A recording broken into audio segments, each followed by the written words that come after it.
여러분 안녕하십니까? 10월 2일 수요일입니다. 박명석입니다. 월초, 8월 초 여러분 기억나시나요? 블랙 먼데이가 있었고요. 9월 초 기억하실 겁니다. 9월 초에는 고용 쇼크가 있었고요. 10월 초 들어오니까 사실 뭐 이번 달은 좀 다르겠지 싶었는데 월초는 또 월초인가 봅니다. 변동성 재료들이 하나씩, 두 개씩 이렇게 자리를 하고 있는데요. 뭐 그동안 S&P 500이 사상 최고가 랠리를 달렸던 것에 대한 어떤 되돌림일 수도 있겠고요.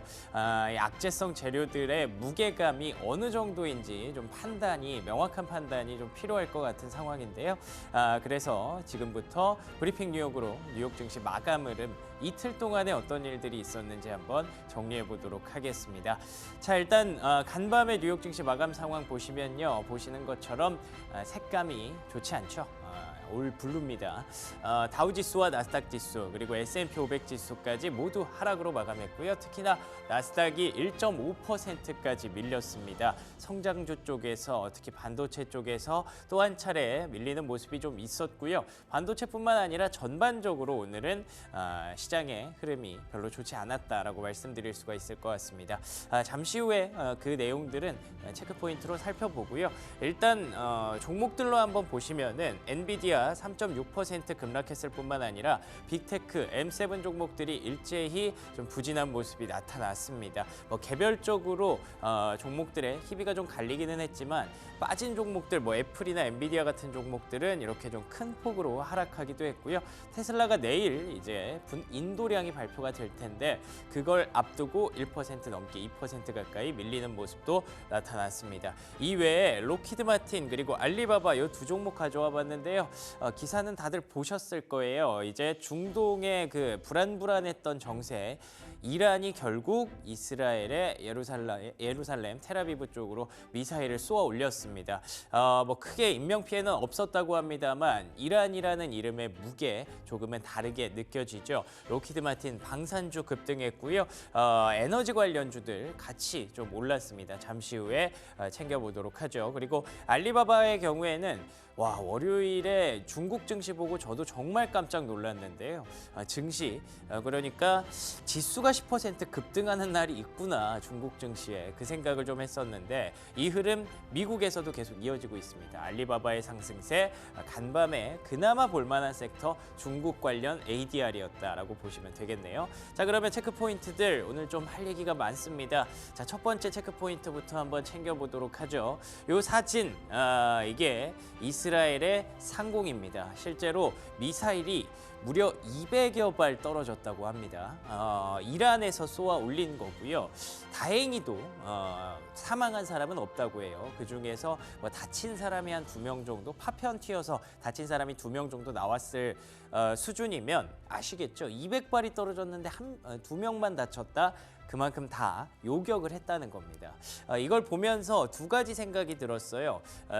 이스라엘이 생각보다 정말 강하구나라는 생각이 든 한편으로는 이란이 혹시 대충 했나? 뭐 그런 생각도 좀 들더라고요. 그러니까 지금 이게 이란과 이스라엘, 그런데다가 이란의 수도, 이스라엘의 수도, 이렇게 도시가 환하게 빛나는 곳에 미사일이 200발 떨어졌다라는 건 정말 뭐 시장뿐만 아니라 전 세계가 깜짝 놀랄 만한 그런 이슈인데도 불구하고 사상자가 거의 최소화됐다라는 측면에서 약간은 이란도 그렇게까지 큰 확장을 바라지는 않는 것일까라는 생각을 좀 하게 만들죠. 아무래도 이스라엘이 최근에 여러 지도자들을 제거했지 않습니까? 하마스에 이어서 헤즈볼라까지 이란의 친이란 세력을 계속 고위 관료들을 제거하고 있기 때문에 이란 입장에서 가만히 있을 수만은 없었던 것 같고요. 그에 따라서 뭔가 제스처는 취하되 최소화시키는 쪽으로 혹시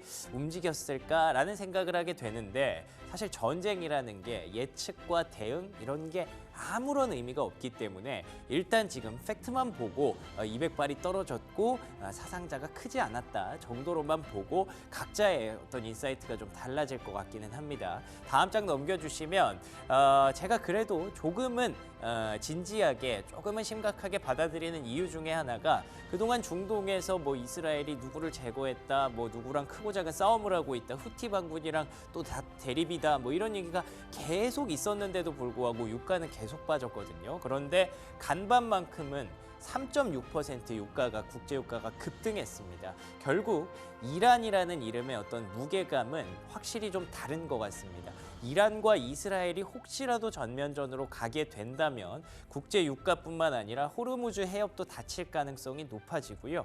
그런데다가 이제 그 두 세력은 사실 굉장히 의미가 다른 세력이거든요. 수니파와 시아파가 혹시라도 또 손을 잡고 중동이 더 크게 세를 불리게 된다면 그때는 정말 미국 입장에서도 쉽지 않을 겁니다. 그렇기 때문에 미국에서는 지금 이걸 억제하기 위해서 엄중한 대가를 치를 것이다 라고 얘기를 하고 있는데 모르겠습니다. 일단 저희가 알 수 있는 건 앞서 말씀드린 대로 지금 현재 미사일이 얼마나 떨어졌는지, 사상자가 어느 정도인지, 그리고 국제 유가가 모처럼 급반등을 했다는 것, 변동성이 근데 위아래로 확실히 크죠. 그렇기 때문에 일단은 월 초에 굉장히 강력한 변동성 유발 재료가 하나 들어왔다 정도로 이해하시면 될 것 같고요. 제가 생각하는 더 큰 문제는 이게 아니라 다음 장 넘겨주시면 이 부분입니다. 미국에서 동남부 지역의 항만 노동자들의 파업이 시작이 됐습니다. 그러면서 지금 뭐 계속 협상은 하고 있다고 하는데 JP모건에서 밝힌 바로는 하루 6조 원 정도의 피해가 예상된다라는 얘기가 있더라고요. 내용들을 좀 살펴보니까 거기에 지금 컨테이너 박스만 한 10만 개가 적체돼 있대요. 코로나 때 그랬던 기억 나시죠? 배가 안 뜨니까, 배를 움직이지를 못하니까 컨테이너 박스만 계속 적체되고 그러면서 인플레이션이 급등했던 그 시기를 기억하실 겁니다. 이게 또 전례 없는 50년 만에 이렇게 다 같이 파업을 하는 일이라고 해서 생각보다 이 부분이 시장에 큰 타격이 좀 있지 않을까라는 걱정을 하고 있습니다. 한 일주일 정도 지속될 거라고 보고 있는데요. 잘 마무리가 될지, 어떤 수준에서 임금을 어느 정도 올리는 수준에서 마무리가 될지, 결국 문제는 임금이니까요. 그래서 일주일이든 뭐 한 달이든 어떻게 될지 모르겠지만 가장 크게 타격을 보는 업체는 어딜까? 다음 장 넘겨주시면요. 꼭 이럴 때 뭐 월마트, 뭐 이케아 여기까지는 알겠는데 꼭 이럴 때 국내 기업들이 탑에 있더라고요. 삼성, 그리고 LG 5번째고요. 현대가 지금 10번째 안에 삼성, LG, 현대가 다 들어가 있습니다. 그런데다가 홈디포 뭐 이런 기업들 타격을 좀 입을 것으로 예상이 되는데 이런 부분들이 아마 국내 증시에도 단기적으로 영향을 줄 수밖에 없을 것 같고요. 그리고 연준이라고 제가 적어놨는데 앞서 말씀드린 것처럼 연준이 가장 지금 금리 인하를 할 수 있는 가장 큰 배경이 물가의 완화세잖아요. 그런데 이것 때문에 물가가 혹시 또 올라갈까 걱정이 돼서 연준도 또 골치가 아파질 거라고 하더라고요. 결국에는 전쟁 이슈, 그리고 파업 이슈, 또 연준의 금리 인하 걱정으로 이어지는 시장의 전형적인 걱정 로직이 다시 한번 발동할 수 있는 배경이 만들어졌습니다. 자, 두 번째 체크 포인트로 한번 넘어가 보도록 하죠. 그래서 경제 지표 한번 챙겨보려고 하는데요. 아무리 노이즈가 많고 이슈가 악재가 많아도 결국에는 경제 지표가 우리가 보는 큰 그림이 그대로 맞아서 돌아간다면 이렇게 빠졌을 때 매수할 수 있는 배경이 되잖아요. 다행히도 일단 구인 건수는 예상치를 상회했습니다. 사실 월 초에 가장 걱정하는 이유가 결국에는 고용보고서가 발표되기 때문이거든요. 그런데 지금 고용보고서보다도 다른 것들이 더 문제가 커 보여서 문제인 건데 고용은 다행히도 이렇게 잡 오프닝, 졸트 보고서가 발표된 가운데 예상치를 상회했다는 게 그나마 좀 고무적이라고 볼 수 있는 부분이죠. 그런데 다음 장 넘겨주시면요. ISM 제조업 PMI는 여전히 아쉽지만 좀 바닥권에 머물러 있습니다. 47.2가 나왔고요. 예상치를 하회하는 모습. 뭐 어쩔 수 없죠. 왜냐하면 이게 계속 아래쪽으로 향하고 있는 걸 다시 끌어올리기 위해서 금리 인하를 하는 거니까 이제 조금씩 올라오기를 기대해 봐야 될 것 같고요. 지금은 아직까지는 바닥권에 좀 머물러 있는 시간이 좀 필요한 그런 구간이라고 봐야 될 것 같아요. 자, 그래서 다음 장 넘겨주시면 우리가 쉬는 사이에 또 파월 의장의 한마디가 좀 있었거든요. 금리 인하 이제부터는 서두르지 않을 것이다 라고 시장을 조금 제어시키는 그런 발언들이 있었는데 굉장히 좀 셈법이 복잡해졌죠. 우리는 금리 인하 11월에 50bp 추가 인하를 하기를 기대하면서 그러면서 고용도 좀 완화되고 물가는 계속 떨어지고 그리고 제조업 지표도 다시 좀 살아나는 걸 기대했는데 그게 다 지금은 아직까지 시간이 필요하다 혹은 물가가 다시 올라올 수 있다는 걱정으로 전환됐습니다. 그렇게 되면 연준의 선택은 또 어떻게 될지 11월에 금리의 인하 폭이 다시 한번 또 궁금해지는 구간으로 들어가겠네요. 자, 세 번째 체크 포인트 하나 보도록 하겠습니다. 그럼에도 불구하고 강력했던 섹터, 앞서 말씀드린 것처럼 뭐 알리바바 뿐만 아니라 핀더더, 미국에 상장돼 있는 중국의 ADR 기업들인데요. 저도 이 사진이 너무 공감이 돼서 이 사진을 그냥 넣어봤습니다. 그러니까 진짜 중국 증시 그 월요일에 HTS, MTS 보다가 이게 잘못됐나 싶었을 정도였어요. 상해 지수가 무려 10% 급등을 하더라고요. 국내 지수는 뭐 일본이 급락하면서 같이 좀 빠졌는데 중국만 이렇게 달려가는 모습이 정말 인상적이었습니다. 그래서 모건 스탠리에서도 그래, 이 정도면 중국 지속적으로 랠리가 나올 수 있을 것 같다. 지금부터 한 10%는 더 간다라고 얘기를 하더라고요. 그래서 다음 장 넘겨주시면 뭐 대한민국 증시뿐만 아니라 전 세계가 지금 중국의 수혜를 볼 수 있는 기업들을 진짜 정말 오랜만에 있는 일이죠. 그런 기업들을 찾아 헤매고 있습니다. 미국에서는 윈리조트라고 하는 아시는 것처럼 카지노 기업, 그리고 또 웨스턴 디지털, 중국의 경기가 살아나면 결국 메모리 반도체에는 수혜가 될 수 있고 웨스턴 디지털도 기대를 할 수 있는 거죠. 머크, 퀄컴, 앨범알까지. 앨범알 같은 경우에는 이제 리튬 관련 기업이죠. 리튬이 이제 가격이 올라가면 우리나라의 대한민국의 2차 전지 기업들도 좀 기대를 할 수 있을 것 같고요. 퀄컴 반도체, 머크는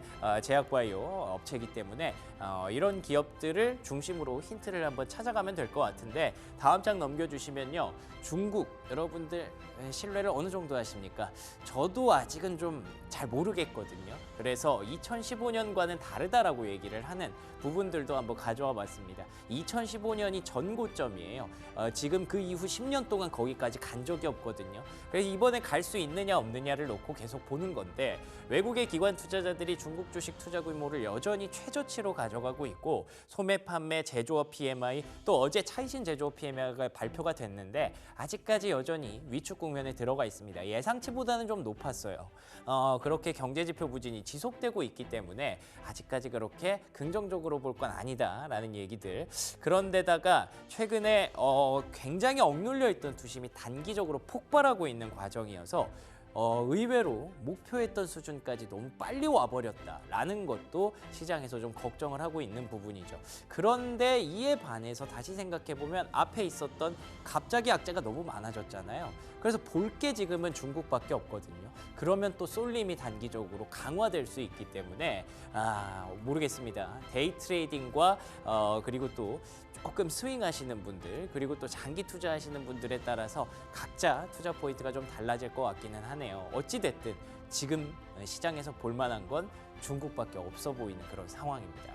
자, 그러면 특징주 한번 확인해 보도록 하죠. 자, 일단은 오늘 사실 핀비즈 테이블만 봐도 뭐 얘기가 끝이 납니다. 보시는 것처럼 이제 빅테크 기업들이 쭉 약세를 보였고요. 구글과 메타는 여전히 흐름을 유지하고 있는 것도 특징이라고 할 수 있겠죠.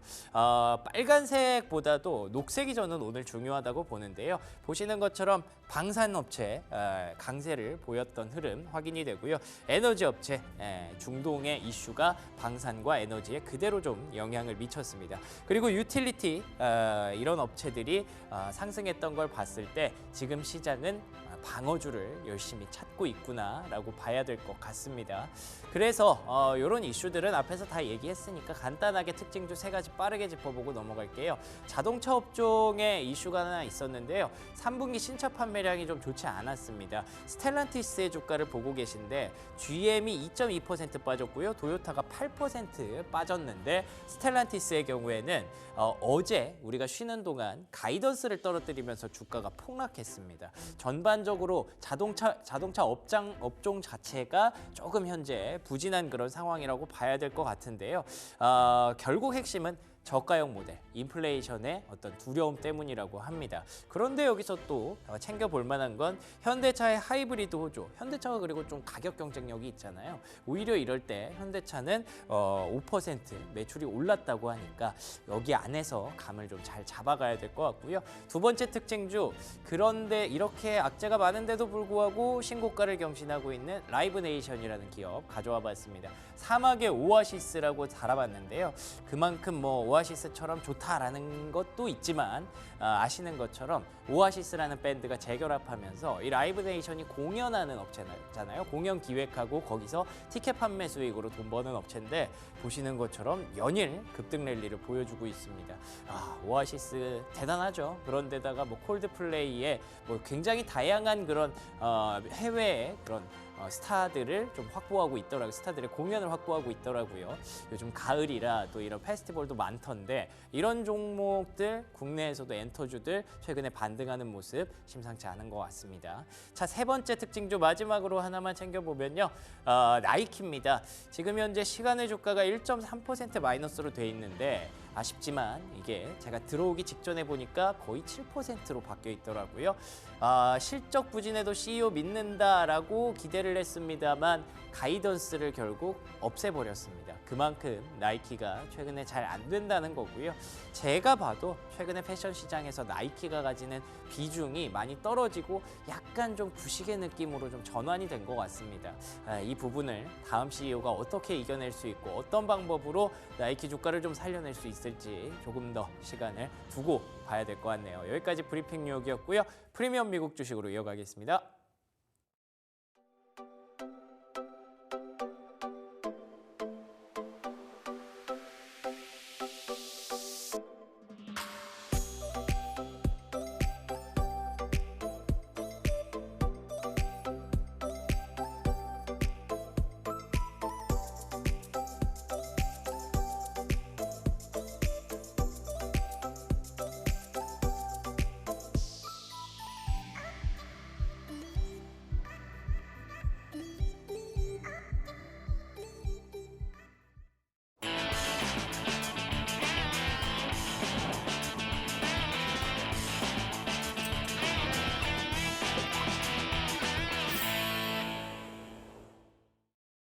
네, 프리미엄 미국 주식 들어왔습니다. 오늘은 US 스탁 성정모 연구원과 화상으로 만나봅니다.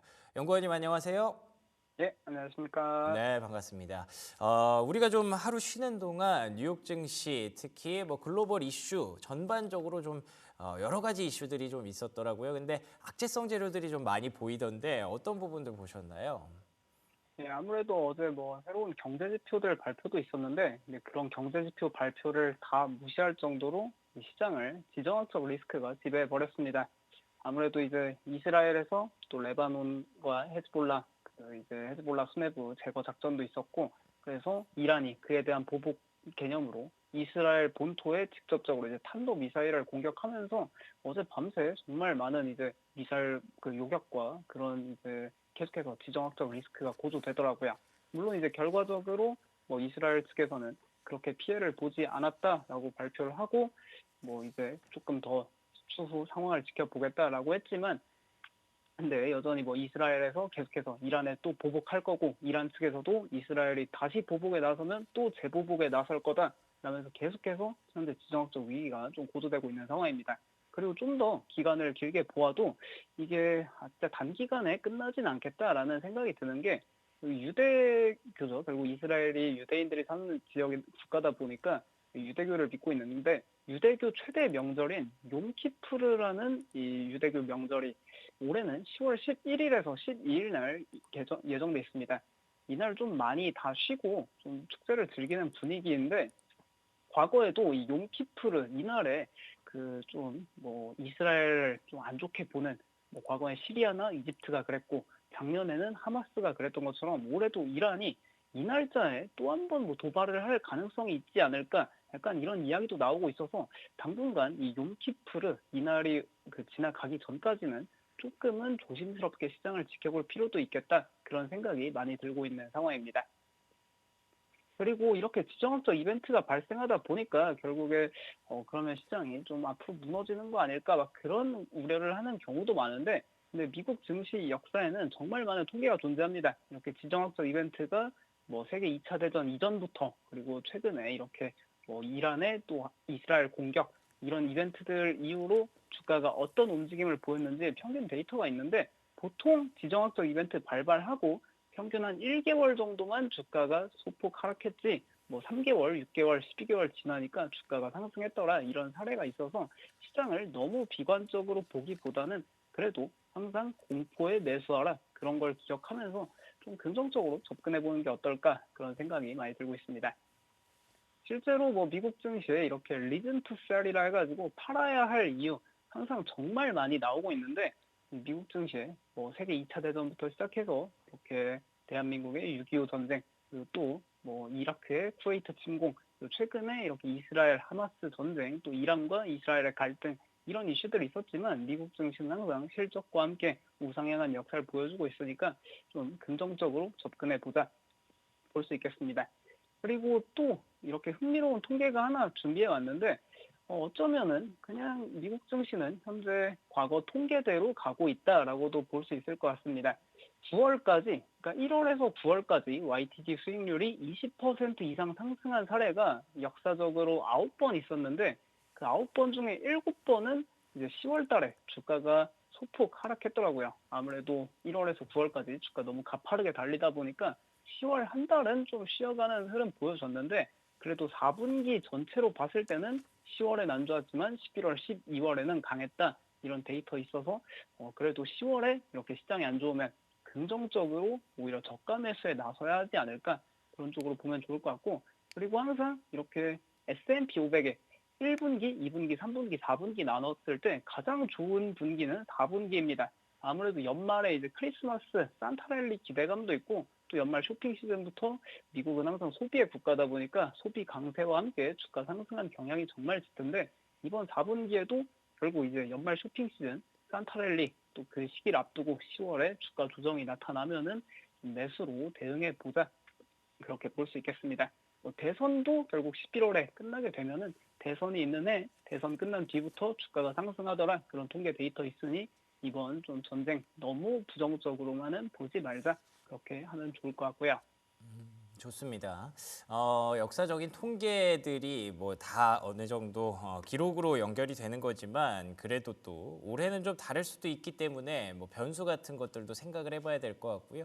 뭐 통계가 일단은 분명히 나와 있으니까 대응 방법이 또 중요할 것 같은데 어떤 대응 방법이 있을까요? 아무래도 뭐 이렇게 좀 공포에 매수하라 뭐 그런 방법도 좋겠지만 그래도 너무 두려운 투자자분들도 많을 것 같고 그리고 이제 전쟁이 더 장기화될 가능성도 높다 그렇게 판단하는 분들도 많을 것 같습니다. 그런 분들을 위해 오늘 이제 방산 관련 ETF를 하나 소개해드리려고 하는데 iShares US Aerospace and Defense ETF라고 티커는 ITA ETF를 쓰고 있습니다.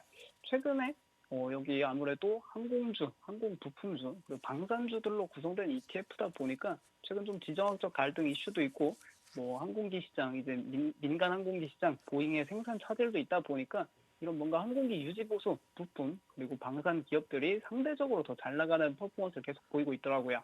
그래서 어제도 이렇게 사상 최고가 랠리를 펼치고 있는데 계속해서 또 주목해 볼 만한 이 ETF를 주목해 볼 만한 이유 중에는 이제 중동의 그런 지정학적 리스크도 있지만 어제 이제 또 현재 전쟁을 좀 잇고 있는 그 지역이 하나 있죠. 러시아하고 우크라이나 지역도 계속 전쟁을 여전히 하고 있는데 러시아 측에서 어제 국방 예산 25% 이상 증액할 거다 그런 발표를 해가지고 결국에 러시아에서 그렇게 국방 예산을 증액하면은 이제 그 반대편에 있는 나토에서도 국방 예산을 증액할 수밖에 없다 보니까 이런 방산 ETF 지속적으로 관심을 가져보는 게 어떨까 볼 수 있겠고요. 그리고 뭐 이렇게 방산 ETF 구성 종목으로는 대표적인 세계적 방산 기업들인 레이시온 테크놀로지, 로키드 마틴, 모스롭 그로먼 같은 기업들이 있습니다. 그리고 이렇게 뭐 방산 기업 외에도 보통 지정학적 리스크가 커지면은 에너지 섹터에도 많은 관심을 갖고 있는데 근데 그러면 에너지 섹터를 사는 건 어떨까요? 라고 물어볼 수 있어서 조금 제가 나름대로 고심해 보니까 그래도 에너지 섹터는 조금은 보수적으로 접근하는 게 어떨까 그런 생각이 많이 들더라고요. 아무래도 지난주에 이제 사우디아라비아에서 오펙 플러스를 주도해서 12월부터 증산에 들어갈 거다 그런 이야기를 하고 있어가지고 결국 이제 그동안에는 2022년 11월부터 사우디가 주도해서 오펙 플러스가 원유 감산을 해왔는데 증산에 나서면 결국엔 사우디도 증산하고 미국도 계속 증산하고 그리고 중국은 이제 과거만큼 그렇게 원유 수요가 증가하고 있지 않는 추세다 보니까 유가는 좀 구조적으로 하락할 가능성이 높다. 그래서 만약에 이렇게 유가 좀 상승하더라도 좀 보수적으로 접근해 보는 게 어떨까 그런 생각하고 있습니다. 알겠습니다. 방산주에 대해서는 긍정적인 관점 주셨습니다만 유가에 대해서는 오히려 구조적으로 좀 밀릴 수 있다는 거, 단기적인 이슈일 수 있다는 거 정리해 주셨네요. 그리고 종목으로 한번 넘어가 보도록 하겠습니다. 간밤에 뭐 많은 분들이 이 이슈들 때문에 크게 생각은 안 하셨을 것 같은데 그래도 또 나이키가 실적 발표하고 나서 현재 시간에 급락세가 좀 나오고 있더라고요. 어떻게 보셨어요? 예, 아무래도 나이키도 뭐 국내외로 정말 많은 투자자분들이 계시고 그리고 브랜드 인지도가 있다 보니까 정말 많은 분들이 이제 관심을 갖는 기업인데 근데 나이키가 사실 추락하기 시작한 거는 이미 꽤 된 이야기죠. 그래서 이번에도 어김없이 실적이 더 안 좋게 나왔는데 마침 주가도 이제 장 끝나고 한 5% 이상 하락하고 있는 것 같습니다. 하락폭을 좀 키워나가고 있는 것 같은데 일단 매출이 조금 치명적으로 작용했고요. 매출이 시장 예상치를 미스했고 매출 성장률도 전년 동기 대비 마이너스 10% 하락하면서 나이키가 이제 더 이상 과거의 그런 영광을 찾기는 조금은 어렵지 않을까 그런 모습이 나타나고 있습니다. 그리고 나이키 안에는 이제 나이키 브랜드만 있는 게 아니라 또 컨버스 브랜드도 갖고 있는데 컨버스도 전년 동기 대비 15%의 매출 감소가 나타나면서 나이키가 갖고 있는 브랜드들 그런 게 다 힘든 상황이구나 볼 수 있겠고 그리고 이렇게 매출 성장률이 마이너스 10%두 자릿수 하향이 나오다 보니까 현재 컨퍼런스 콜이 진행 중에 있는데 나이키 측에서 연간 가이던스를 철회했더라고요. 기존에 이번 25회계년도 연간 가이던스가 매출 한 자릿수 감소를 전망했는데 근데 이거를 철회하고 이제 당분간 조금 사업을 예상하기 어렵다. 그런 식으로 이제 이야기를 하다 보니까 주가 하락폭이 점점 커지고 있는 상황입니다. 그 외에도 뭔가 나이키가 그래도 턴어라운드 기대감이 있지 않을까 했는데 11월에 예정되어 있던 투자자 행사도 연기하겠다 그런 발표하고 있고요. 그나마 이번에 뭐 중국 시장에서 매출 성장률이 마이너스 4%로 그나마 다른 지역보다 선방했지만 여전히 서구 국가에서는 나이키가 일단 과거의 그런 브랜드가 아니다. 그렇게 매출 감소세에 나타나고 있다는 거 체크해 볼 필요 있겠고 나이키 좀 그냥 사업 상황 자체가 많이 어려운 상황입니다. 가장 대표적인 모델이었던 에어포스 1, 에어조던 1, 그리고 덩크로 그런 모델들 이제 잘 안 팔리니까 공급을 줄이고 있는 상황이고 공급을 줄이고 있음에도 여전히 수요가 너무 적어서 그래서 공급이 너무 많은 상황이다. 그런 악평이 현재 나오고 있고 그리고 이제 나이키 하면은 과거에 뭔가 스타렉스 같은 스니커즈 리셀 플랫폼에서 한정판 발매하면 바로바로 다 팔리는 모습이 나타났는데 이제 그런 매진 풍경은 더 이상 찾아볼 수 없고 그리고 한정판 제품들도 이제 할인 판매를 시작할 정도로 조금 확실히 뭐 아디다스, 뉴발란스, 아식스 같은 그런 이제 새롭게 또 인기를 끌고 있는 브랜드들한테 시장 파이를 많이 뺏기고 있는 상황이란 거 한번 체크해 보면 좋을 것 같고요. 그리고 아까 앞서도 체크해 봤듯이 나이키뿐만 아니라 나이키에서 갖고 있는 컨버스도 최근에 뭐 아디다스, 삼바, 가젤 그런 신발 인기가 많은데 아디다스나 오니츠카 타이거 이런 브랜드들한테 조금씩 시장 점유율 뺏기는 게 아쉽게 작용하고 있다 볼 수 있겠습니다. 그리고 나이키가 이제 또 이렇게 리스트라는 그 글로벌 패션 플랫폼이 있는데 여기서 이제 항상 매 분기 그 글로벌 브랜드 순위 제공하고 또 어떤 아이템 인기 많은지 제공하고 있는데 나이키는 작년 하반기부터 이제 더 이상 순위권에서 찾아볼 수 없을 정도로 요즘 패션 좋아하는 사람들은 더 이상 찾지 않는 브랜드가 됐다. 그런 거 확인해 볼 수 있겠고 그리고 또 이런 의류 기업들 한 가지 볼 때 흥미롭게 보면 좋은 부분이 이 글로벌 인스타그램 팔로워 수를 추적해 보는 것도 상당히 도움이 됩니다. 근데 나이키 같은 경우에는 인스타그램 팔로워 수만 보면은 뭐 3억 명이 넘어서 정말 많은 이제 팔로워를 보유하고 있지만 최근 30일 동안 인스타그램 팔로워가 0.18% 감소하고 있고 최근 90일 동안에도 이게 감소세를 기록하고 있는 상황이라 확실히 좀 젊은 세대에서는 나이키를 점점 외면하고 있는 게 아닌가 볼 수 있겠습니다. 반면에 이제 나이키가 그러면 왜 이렇게 추락하냐? 새롭게 떠오르고 있는 이런 온러닝 같은 브랜드들 때문인데, 온러닝 같은 경우에는 최근 30일간 인스타그램 팔로워가 3.2% 증가하고, 최근 90일 동안에 인스타그램 팔로워 18.52% 상승하면서 나이키와는 정반대의 모습을 보여주는 그런 정말 강력한 성장을 보여주는 브랜드다 볼 수 있겠고요. 그래서 나이키가 그렇다고 완전히 무너지는 기업이냐? 그거는 또 아니라고 볼 수 있는 게, 나이키도 이렇게 CEO 교체를 통해서 뭔가 새로운 활로를 찾고 있는 과정에 있다 보시면 될 것 같습니다. 물론 근데 이제 CEO가 아직 완전 교체된 건 아니고 10월 14일부터 교체돼서 임기가 시작되니까 조금 재정비하고 턴어라운드까지는 그래도 한 1년에서 2년 정도 좀 더 시간을 두고 지켜봐야 하지 않을까, 그런 식으로 접근해 보면 좋을 것 같습니다. 그래서 주가도 한번 체크해 보면은 나이키 현재 실적 발표 이후에 가이던스를 철회해가지고 이제 애프터마켓에 주가는 5%, 6% 이상 하락하는 모습 나타나고 있고, 그리고 결국에 나이키의 점유율을 뺏어가고 있는 이런 온러닝 같은 브랜드들 최근 52주 신고가 랠리 계속 펼치고 있다, 이런 것도 체크해 보면 좋을 것 같습니다. 좋습니다. 나이키 여기까지 한번 살펴보겠고요. 오늘의 미친 주식 바로 확인해 볼까요? 어떤 종목인가요? 네, 오늘은 이제 소확개미 탑픽 테슬라에 최근 좀 이슈가 많아가지고 테슬라 준비해 왔습니다. 좋습니다. 지금 시간이 그렇게 많지가 않아서 조금 빨리 진행해 볼게요. 테슬라 어떤 내용 한번 보고 계신가요? 테슬라 당장 이제 오늘 3분기 차량 인도량 데이터 나오는데, 이게 좀 시장 예상치보다 많이 좋을 것 같다, 그런 예상이 많이 나오고 있더라고요. 최근 사이버 트럭 판매도 좀 크게 증가할 거다, 그런 이야기 나오고 있고, 그리고 중국에서도 최근 계속해서 경기 부양책 매일 내놓고 있는 상황이다 보니까 자연스럽게 이제 중국발 수요 기대가 좀 커지고 있는 상황이다 볼 수 있겠고, 또 당장 이제 10월 10일 다음 주에 로보택시 이제 공개 행사가 예정돼 있죠.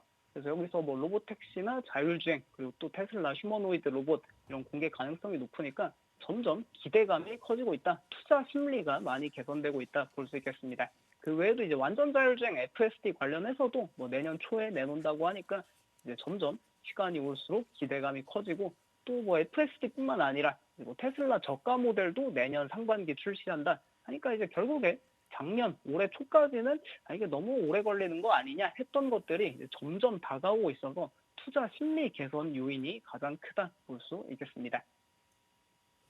좋습니다. 투자 심리의 개선이 좀 크다라고 얘기해 주셨는데 그러면 마지막으로 주가에 영향을 줄 수 있는 이슈들, 그리고 또 목표가 평균 이런 것들 한번 체크해 볼까요?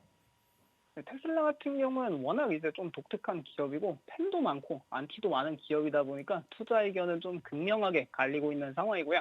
근데 이제 로보택시 데이에서 어떤 결과 나오냐에 따라 좀 투자 의견도 긍정적으로 업데이트 될 수 있으니까 앞으로 지켜보면 좋을 것 같고, 월가 목표 주가 평균은 현재가보다 한참 낮은 수준으로 제시되고 있는데, 테슬라는 사실상 단 한 번도 이제 목표 주가가 이제 현재가보다 높았던 적이 없던 기업이라 이 목표 주가 평균은 그렇게 크게 신경 쓰지 않아도 될 것 같습니다.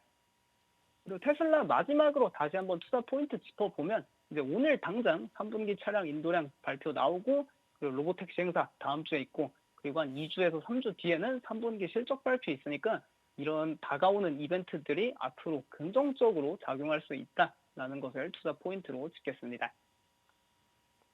좋습니다. 테슬라에 대해서 한번 정리를 해봤고요.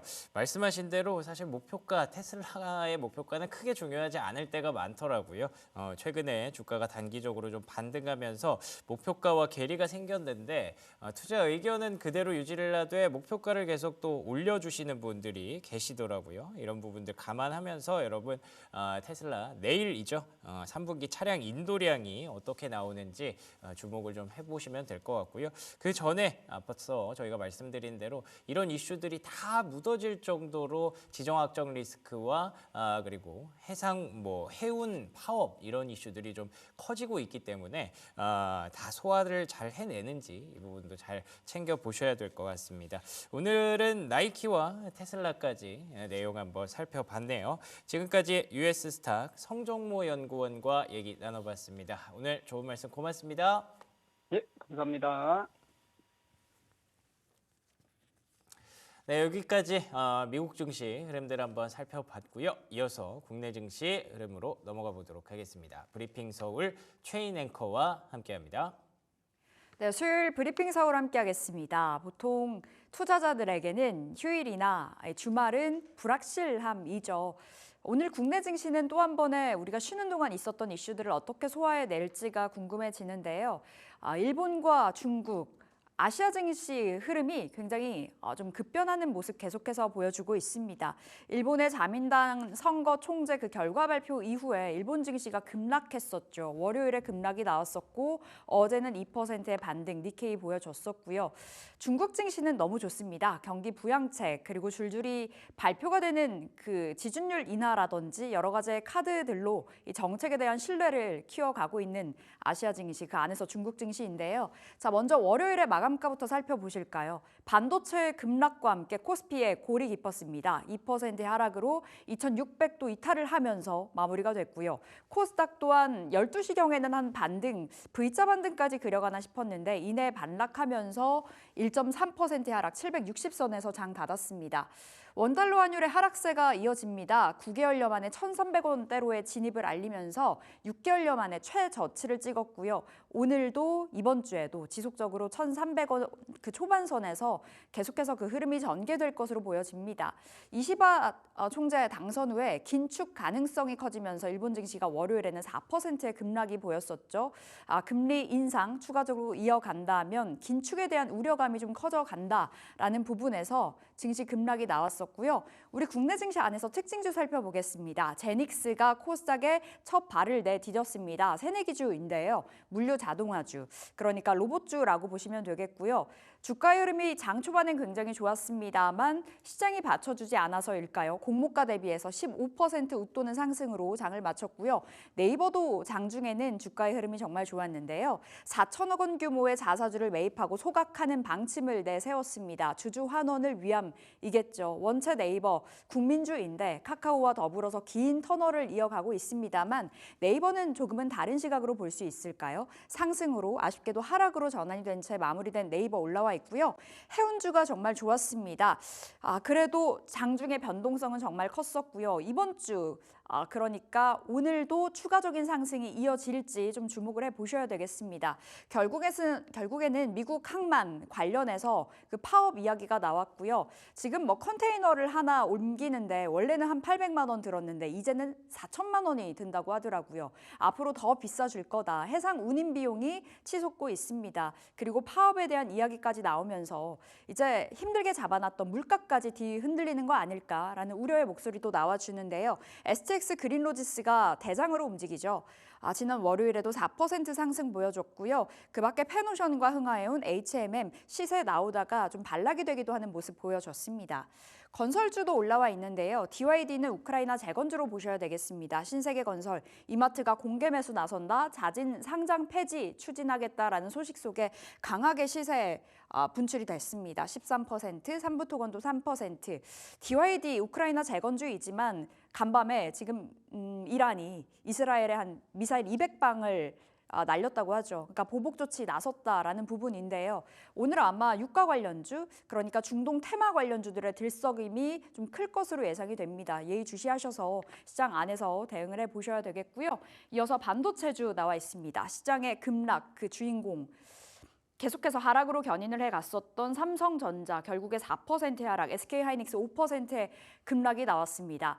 맥쿼리에서 지금 삼성전자 그 목표 주가를 절반가량 낮췄다고 하죠. 12만 6천 원에서 결국에는 6만 4천 원까지 목표 주가 하향 리포트가 나왔습니다. 골자는 수요 둔화였는데요. 오늘 장에서 반도체주 어떤 대응이 맞을까요? 잠시 후에 이야기 나눠보도록 하겠고요.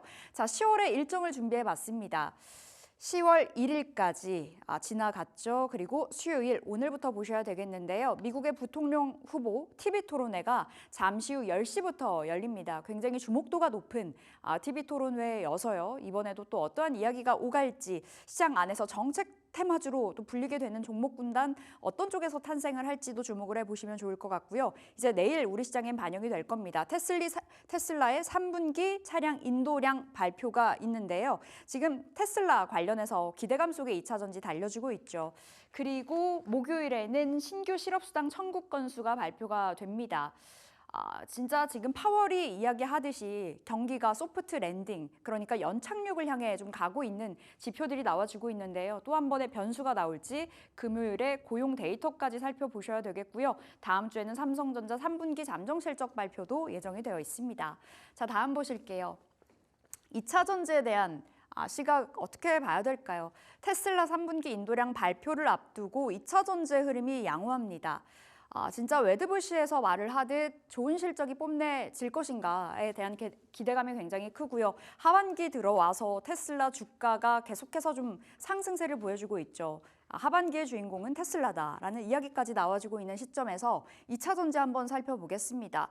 현대차는 공장을 증설하고 있는 가운데 폭스바겐은 독일의 공장 문을 닫는다는 소식도 전해졌고요. 관련한 밸류체인 코리아 FT 2% 하락 월요일에 보였었고요. 세방전지, 현대차 한 4% 하락으로 장을 닫았습니다. 중국 CATL 화재 소식도 있었죠. 그리고 관련해서 여러 가지 재료들 챙겨보셔야 되겠고요. 에코프로머티는 상승세를 계속해서 이어주고 있습니다. 10일 거래일 연속해서 랠리를 펼치면서 주가 상승 이어지고 있고요.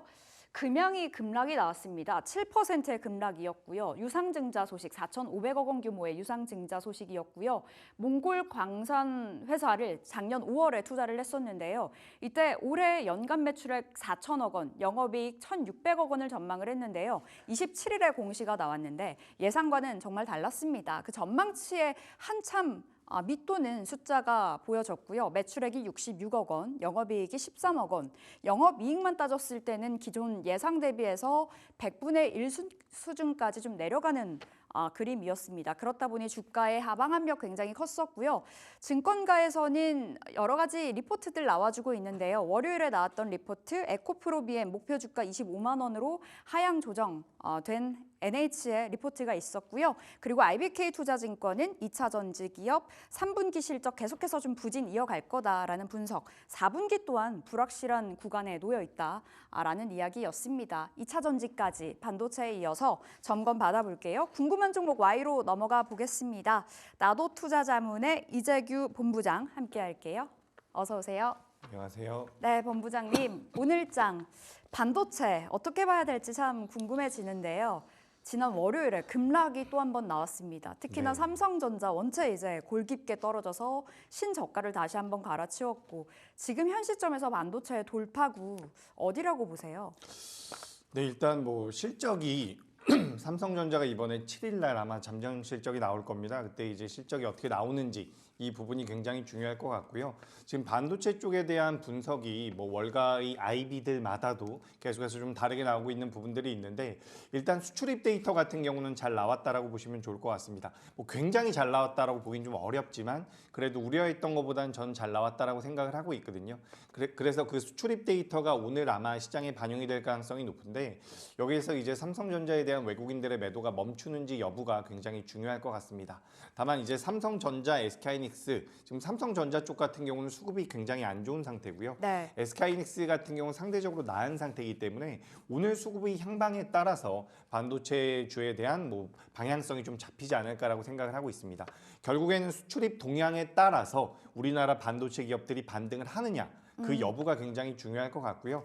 저는 일단 오늘 우리나라 시장에 미칠 만한 영향들이 굉장히 많기 때문에 열어봐야지 알 것 같은데 일단 가치적인 측면에서 봤을 때 우리나라 반도체 기업들 같은 경우는 고평가라고 볼 수는 없습니다. 그래서 우리가 이제 가치적인 측면으로 접근한다라고 한다면 주가가 올라가야 되는 게 맞아요. 네. 여기서 이제 트리거가 될 수 있는 것은 뭐 삼성전자의 실적 이후에 뭐 컨퍼런스 콜에서 어떤 이야기를 하는지 이런 것들을 좀 따져볼 필요가 있지 않을까. 그래서 굉장히 애매한 상황이긴 한데 네. 그래도 하반 경직은 나올 가능성이 높다라는 말씀 드리겠습니다. 어느 정도 하방 경직, 그러니까 바닥은 좀 다져가는 구간에서 수급의 동향도 그리고 수출입 데이터도 어떠한 영향을 미칠지도 좀 뚜껑 열고 확인을 해봐야 된다. 삼성전자 실적까지는 좀 봐야 될 것 같고, 그럼 삼성전자 예. 어떻게 해야 될까요? 진짜 최근에 개인들이 정말 많이 샀다고 들었거든요. 근데 또 한 번의 신저가를 기록을 하면서 지금 대응 자체가 너무 무색할 만큼 떨어진 자리가 아닐까 싶거든요. 어떻게 보세요? 저는 뭐 삼성전자를 매매하시는 투자자분들이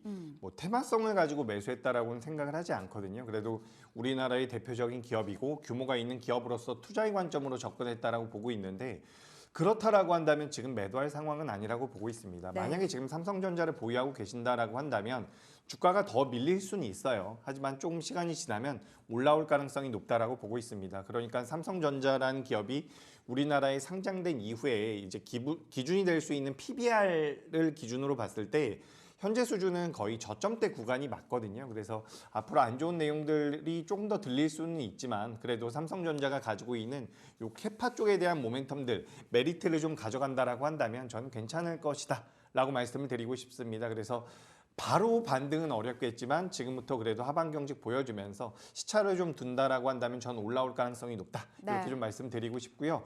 뭐 우리가 지금 분석 내용들이 여기저기서 많이 나오고 있는데 우리가 D램 같은 경우는 사실 아직까지는 HBM에서 D램 쪽에서 이제 HBM이 차지하고 있는 매출 비중이 아직까지는 그렇게 크지가 않거든요. 근데 이제 HBM 쪽에 대해서 밀린다라는 부분들로 인해서 주가가 많이 밀려 내려왔다라고 생각을 하고 있어요. 그래서 어쨌든 삼성전자 입장에서는 HBM 쪽에 대한 퀄 테스트가 통과돼야 된다는 부분은 굉장히 중요하고 이런 부분들이 어쨌든 2025년도라도 해결이 된다라고 한다면 전 좀 그래도 빠르게 회복될 수 있지 않을까라고 생각을 하고 있습니다. 그래서 여러 상황들이 지금 저는 가장 안 좋은 상황이라고 보고 있거든요. 네. 뭐 파운드리 쪽도 안 좋다라는 이야기가 나오고 있고요. 우리가 레거시 반도체라고 할 수 있는 과거의 D램 쪽에서도 수요가 이제 많이 따라주지 못한다라고 한다면 그쪽에서도 수익성이 안 좋아질 것이다라는 이야기들이 나오고 있으면서 전반적으로 다 안 좋습니다. 근데 주가는 저점이 맞다라고 저는 생각을 하고 있어요. 그래서 지금 여러 가지 내용들이 나오고 있지만 보유하고 계신 분들 같은 경우는 저는 보유가 맞다라는 말씀을 드리고 싶고요. 조금 길게 걸리겠지만 반등은 할 것이다. 이렇게 말씀드리면서 지금 이 회사가 만들어내고 있는 매출과 영업이익을 기준으로 봤을 때 시가총액은 굉장히 저렴한 편이에요. 네. 그래서 이 부분을 좀 인지하셨으면 좋겠다라는 말씀 드리고 만약에 AI 트렌드가 이어지면서 AI 쪽에 대한 수요가 이어진다라고 한다면 예. SK하이닉스나 마이크론이 생산할 수 있는 물량만 가지고는 부족할 가능성이 있습니다. 네. 그래서 결국에는 삼성전자 쪽으로도 들어올 가능성이 높다라는 말씀 드리면서 안 좋지만 그래도 반등 가능성은 높다라는 말씀 드리겠습니다. 반등 가능성이 보인다라는 쪽으로 말씀 주셨는데 지금 PD님이 그럼 물 타냐 질문 주셨거든요. 이에 대해서는 어떻게 평가하세요? 굉장히 지금 개인들이 아마 이 고민 가장 많이 할 거거든요. 추가 저는 매수. 현금 비중이 많다라고 한다면 추가 매수도 가능하다라고 보고 있어요. 근데 다수의 투자자분들이 네. 추가 매수할 여력이 없지 않을까라고 생각을 하고 있습니다. 이게 왜 그러냐면 주가가 지금 꽤 많이 밀렸죠, 고점에서. 근데 이 밀리는 과정에서 어느 정도 반등을 주면서 계속 밀렸다라고 볼 수가 있겠죠. 근데 개인 투자자분들 대다수가 밀리는 초입에 추가 매수라는 경우가 많아요. 그렇기 때문에 지금 대체적으로 현금 비중은 없을 거라고 생각을 하는데 만약에 현금이 있다라고 한다면 네. 전 추가 매수도 맞다라고 생각을 하고 있습니다. 그래서 이게 저는 이제 최저점이라는 말씀은 못 드리겠어요.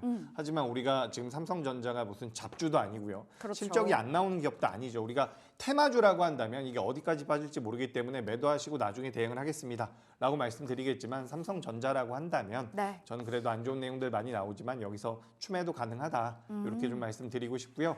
오늘 시초가보다는 만약에 추가 매수한다라고 한다면 종가에 양봉이 나올 때 추가 매수하시는 게 네. 좋겠다라는 의견 드리겠습니다. 너무 급할 것 없겠네요. 현금이 어느 정도 괜찮게 그 비중 추가가 가능하다면 추가 매수 가능하다 쪽으로 답변 주셨고 SK 하이닉스 월요일에 급락이었잖아요. 5% 하락. 아까 떨어지면 하이닉스는 더 떨어지고 올라가면 더 잘 올라가는 것 같아요. 하이닉스 그럼 오늘 매수 기회라고 봐야 될까요?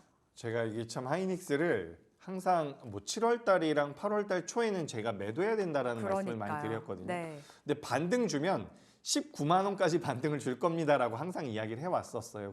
그래서 우리가 지난주에도 19만 원대까지 올라왔었습니다. 그래서 생각보다 좀 많이 올라왔다라고 생각이 됐는데 또 이게 대형주인데도 굉장히 빠르게 빠지더라고요. 그래서 맞아요. 이번에는 조금 더 기다려보는 게 어떨까라는 말씀을 드리고 싶어요. 그래서 17만 원 이하로 내려왔을 때 좀 접근하시는 게 맞겠다라는 말씀 드리고 네. 그 자리에서 매수한다라고 하더라도 이제 목표가는 19만 원 수준입니다. 그러니까 연중 고점을 경신할 만큼의 모멘텀은 저는 없다라고 생각을 하고 있어요.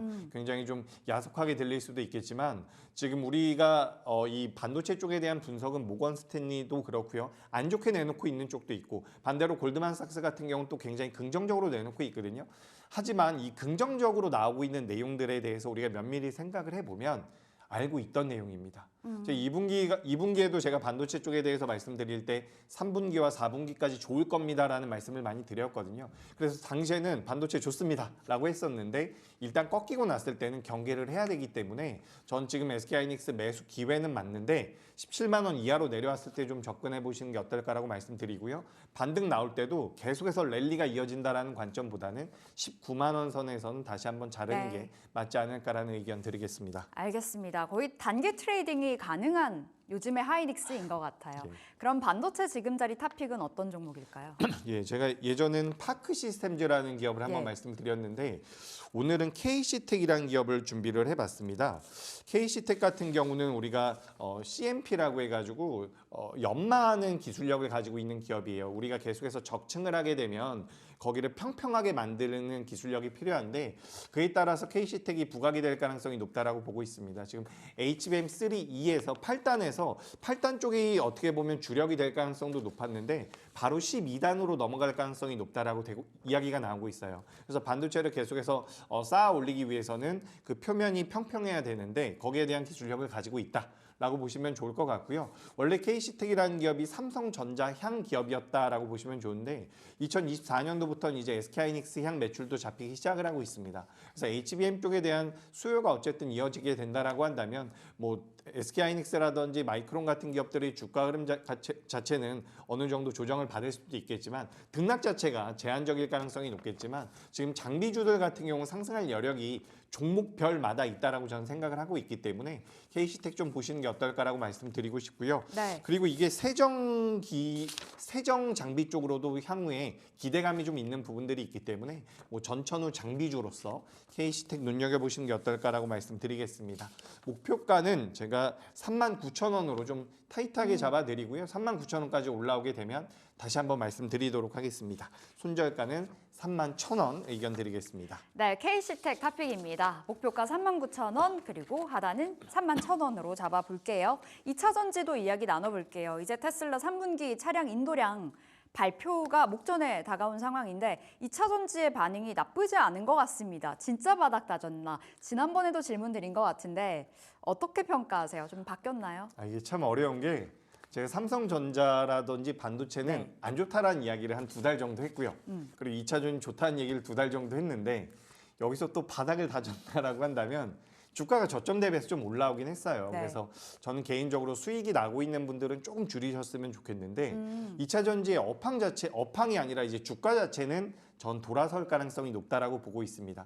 그러니까 우리가 쉬는 날에도 수출입 동향이 나왔는데 2차 전지 쪽이 아직은 안 좋아요. 네. 그래서 이제 목표 주가 하향 레포트도 나오곤 하더라고요. 근데 이런 부분들을 우리가 고려해 보더라도 일단 주가가 워낙 많이 하락을 했었고 지금 수급적인 부분에서 개선이 되고 있는 모습이기 때문에 저는 그래도 2차 전지가 크게 밀릴 가능성은 낮다라고 보고 있습니다. 네. 그러니까 지금 수익이 나는 분들은 조금 챙겼다가 되밀림이 나오면 매수의 기회. 만약에 이제 2차 전지가 아예 없다라고 한다면 뭐 종목별 선별을 통해 가지고 포트에 좀 담아두는 것도 괜찮지 않을까 네. 이렇게 의견 드리겠습니다. 2차 전지 뷰는 여전히 좀 긍정적으로 풀어주셨는데 선별적으로 담는다면 그럼 증권사에서 지금 너도 나도 좋게 얘기하는 LG엔솔 같은 경우에는 어떻게 보세요?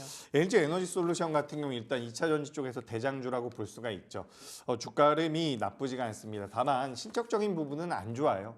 이 정도의 시가총액을 가질 만큼의 매출액과 영업이익은 나오지 않고 있는데 사실 제가 이런 말씀 드리기 되게 죄송하지만 주가라는 게 실적 따라서 움직인다면 얼마나 쉽겠습니까? 그렇죠. 그렇기 때문에 사실 LG 에너지 솔루션이 지금 실적적인 부분들이 조금 부족하다라고 하더라도 전 주가가 상승할 가능성이 높다라고 보고 있어요.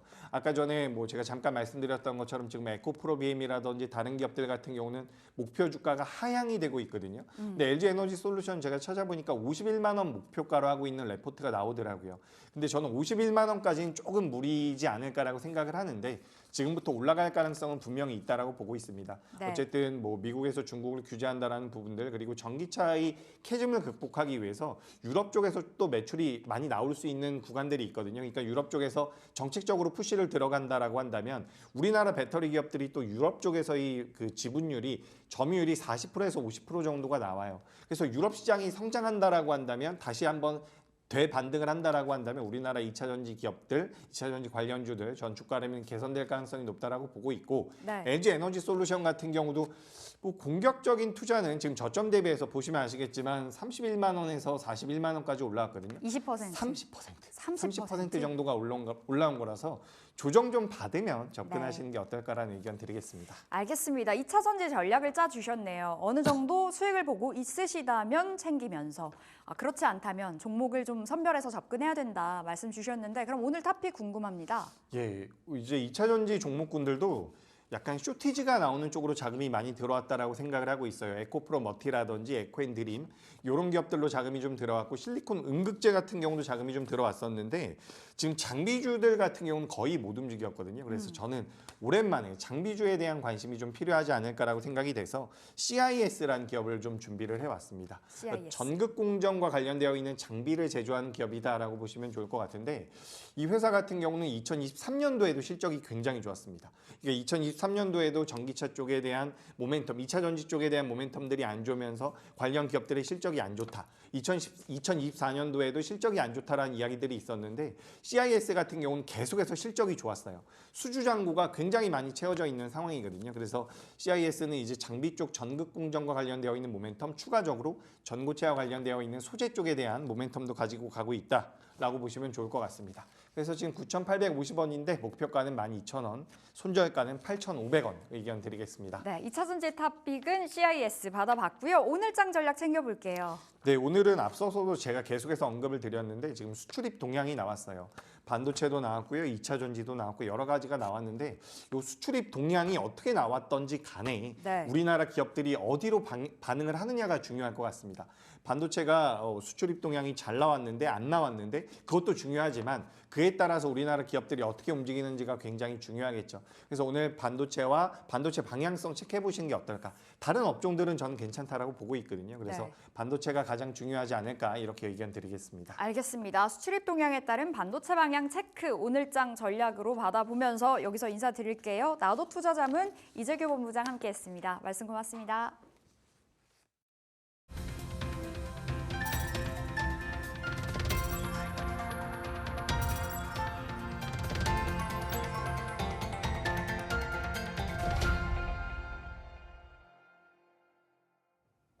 오늘장 3픽 이어가겠습니다. 오늘은 수요일이고요. 함께하는 SK인베스트 송가람 대표 모셔보겠습니다. 대표님 안녕하세요. 네, 반갑습니다. 네, 반갑습니다. 자, 오늘은 조금 시장이 불투명한 그런 분위기인 것 같은데 어떤 픽으로 대응해 볼까요? 네, 말씀해 주신 것처럼 시장 상당히 불투명한 상황입니다. 지난 밤에 이란에 대한 이슈도 있었고 해외에서의 이런 불투명한 이슈 그리고 미국 시장 그리고 일본 시장에서도 상당히 좋지 않은 흐름들이 나왔고요. 우리 시장 같은 경우에도 지난 시장에서 우리 시장에서의 최근 바닥권에서 상승 흐름을 이끌었던 2차 전지주들 그리고 대형 반도체주들 모두 하락 흐름이 나왔습니다. 그나마 최근 좋은 흐름을 보였던 바이오 섹터들도 상당히 밀렸는데 이 종목군들 체크를 해보면 여기에서 중국 관련주들이 어느 정도 상승 수혜가 나왔다. 중국 시장이 상대적으로 많이 올랐기 때문인데요. 하지만 우리가 여기에서 테마로 접근해본다라고 했을 때는 중국 관련된 종목군들은 재무들이 그렇게 좋은 편이 아니기 때문에 지금 시장 상황은 아무래도 단기 트레이딩 관점 그리고 이런 중소형주들이 움직일 가능성이 상당히 높다. 테마성 장세가 이번 주에는 좀 더 이어질 가능성이 높다라는 점 먼저 말씀을 드리도록 하겠습니다. 좋습니다. 어떤 종목 픽으로 그럼 대응해 볼까요? 네, 기존에 이렇게 섹터 중에서 강세가 나왔던 중형주들 중에서 골라봤는데요. 오늘은 흥하해운을 가지고 왔습니다. 흥하해운 네네. 이렇게 시장이 조금 불투명해질 때 혹은 지정학적 리스크가 좀 발현될 때 많이 언급이 되는 종목이죠. 조금 더 설명을 들어볼까요? 네, 지금 해운주 같은 경우에는 일반적으로 우리가 투자를 할 때 기존의 BDI 지수 그리고 SCFI 등 이 운임 지수가 움직였을 때 좋은 흐름들이 나오고 있죠. 기존에 그 외에도 이런 운임 지수 같은 경우에는 홍해 사태 장기화 이 부분에 있어서 강한 운임 강세 전망이 되고 있고 그리고 최근 들어서 다른 이슈들도 함께 나왔는데요. 뭐 중동 리스크는 계속되고 있다라는 점, 특히 이스라엘에서도 이런 헤즈볼라의 수장 제거했다라는 점, 그리고 미사일 발사까지도 최근까지 계속해서 나오고 있죠. 이런 부분에 있어서 중동의 전쟁 우려가 계속 커지고 있다는 점에서는 중동의 지정학적 리스크 계속해서 커지고 있다라고 볼 수가 있겠고요. 또 한 가지는 지금 국제항만노동협회에서의 대학 만료일 이후 파업 가능성이 계속해서 커지고 있다라는 점. 여기서 ILA 같은 경우에는 향후 6년간 77% 임금 인상을 요구하고 있지만 다른 쪽에서는 USMX에서는 시간당 1달러 수준, 30% 수준으로 제시를 했기 때문에 이 부분에 있어서 항만 파업이 나온다라고 했을 때는 경제적으로 비용이 추가적으로 굉장히 크게 나올 수 있다라는 경고가 이어질 수 있기 때문에 이런 말씀드렸던 운임지수 그리고 홍해 쪽의 사태 장기화, 중동 쪽 리스크업 그리고 또 한 가지 이런 파업 이슈까지 이 세 가지 체크를 해본다면 기존의 해운주들이 추가적으로 강세를 보인다라는 점에서 단기 트레이딩 관점에서 접근해본다라고 했을 때도 해운주 중에 우리가 접근해볼 만하다라는 점 말씀드리도록 하겠습니다. 좋습니다. 흥하해운 그러면 가격 전략은 어떻게 가져가면 좋을까요? 네, 가격 전략 말씀드릴 텐데요. 지금 가격 전략은 뭐 우리가 해운주들 중장기적으로도 빅3 뭐 해운주라든지 이런 주들은 장기도 괜찮지만 지금은 어느 정도 휴일도 많고 또 리스크가 어느 정도 존재하는 시장이기 때문에 트레이딩 관점에서 가격 말씀드리도록 하겠습니다.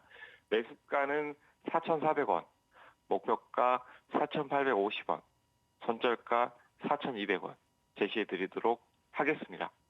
좋습니다. 목표가가 4,850원, 꽤 높은 수준이네요. 근데 지금 흥하해운의 현재가가 2,370원으로 나오고 있다는 점에서 손절가가 조금 안 맞는 것 같기는 합니다. 예, 4,200원.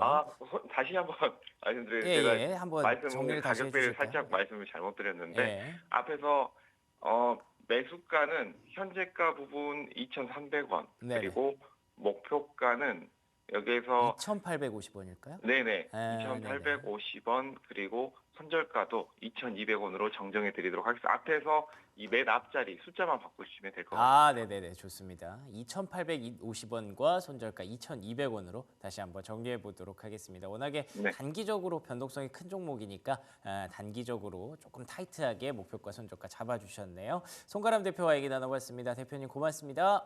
네, 감사합니다. 네, 이어서 앵커의 픽으로 넘어가 보도록 하겠습니다. 오늘의 앵커의 픽은요. 그래도 송가람 대표님도 말씀하셨고 그나마 좀 볼만한 섹터가 없을까? 중국 섹터밖에 없는 것 같습니다. 롯데관광개발 한번 픽을 해봤고요. 아시는 것처럼 제주도 쪽에서 굉장히 큰 호텔을 지어놓고 이제 카지노 영업을 하고 있는 그런 업체입니다. 크루즈 사업도 같이 하고 있기 때문에 이번에 만약에 중국 관광객이 국내로 많이 들어온다면 수혜를 충분히 기대할 수 있는 기업이기도 하죠. 그런데 사실 이번뿐만 아니라 이미 한 7월부터 계속해서 조금씩 좋아지는 모습들이 숫자로 확인이 되고 있다고 합니다. 특히 그래서 3분기에는 중국 관광객이 확실히 좀 많이 늘어났기 때문에 호실적을 기대하고 있다고 하는데요. 대신증권에서는 목표가를 14,000원으로 정리하고 있으니까 롯데관광개발 한번 체크해 보시면 좋을 것 같습니다. 자, 이어서 AI의 픽, 오늘은 어떤 픽이 나올지 궁금합니다.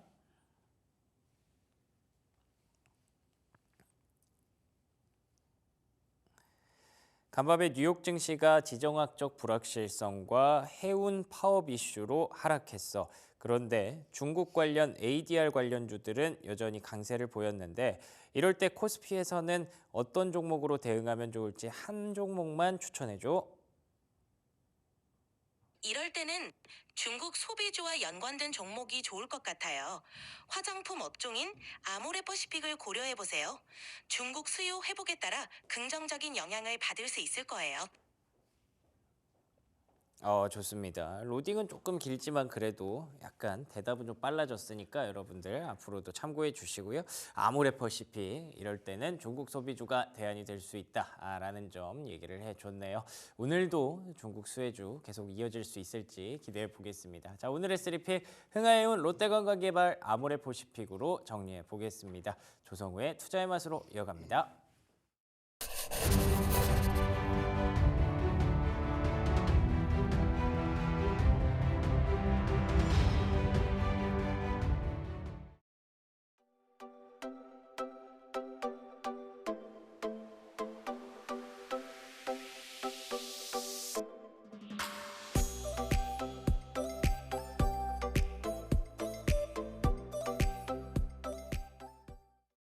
네, 조성우의 투자의 맛 함께하겠습니다. SK증권 영업부 PAB센터 조성우 부장 나오셨습니다. 어서 오세요. 네, 안녕하세요. 네. 부장님, 걱정이 많이 됩니다. 월요일장이 너무나 안 좋았잖아요. 네. 우리가 예상 그 이상으로 좀 흔들렸었기 때문에 또 한 번의 휴일을 앞두고 있는 수요일장이 걱정되거든요. 네. 일단 월요일장은 어떻게 바라보셨나요? 그러니까 요즘 뭐 이번 주는 어쩔 수 없이 우리가 이제 그 퐁당퐁당 징검다리 연휴의 한 주기 때문에 그러니까 이제 매크로 이슈를 이틀치를 이제 하루에 반영하는 좀 그런 주간이잖아요. 그러다 보니까 아무래도 좀 이제 변동성에 대한 그런 좀 관망 심리가 좀 작용을 하는 것 같기는 한데, 근데 단순히 그냥 관망 심리만 있으면 좋은데 좀 이제 지구촌 곳곳에서 네.